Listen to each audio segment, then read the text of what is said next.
সিংগাইরে হত্যা মামলার আসামি গ্রেফতারের দাবিতে সড়ক অবরোধ। মানিকগঞ্জের সিংগাইরে আজগর আলী হত্যা মামলার মূল আসামিদের গ্রেফতারের দাবিতে মানববন্ধন ও সড়ক অবরোধ করেছেন এলাকাবাসী। মানিকগঞ্জ সিংগাইর প্রতিনিধি আব্দুল গফুর আইটিভি বাংলাকে জানিয়েছেন, আপনারা জানেন যে আজগর হত্যা হয়েছে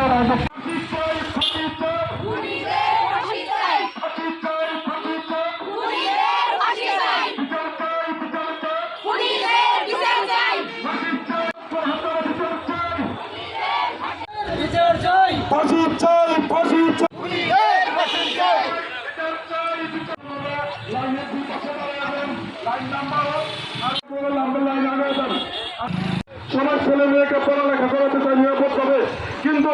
এই নাইজের গ্রামে গ্রামবাসী সকলের স্বার্থের জন্য আপনারা কি আপনাদের ছেলে মেয়ের এবং রোববার সকালে মানিকগঞ্জ হেমায়েতপুর আঞ্চলিক মহাসড়কের জয়মন্টপ বাস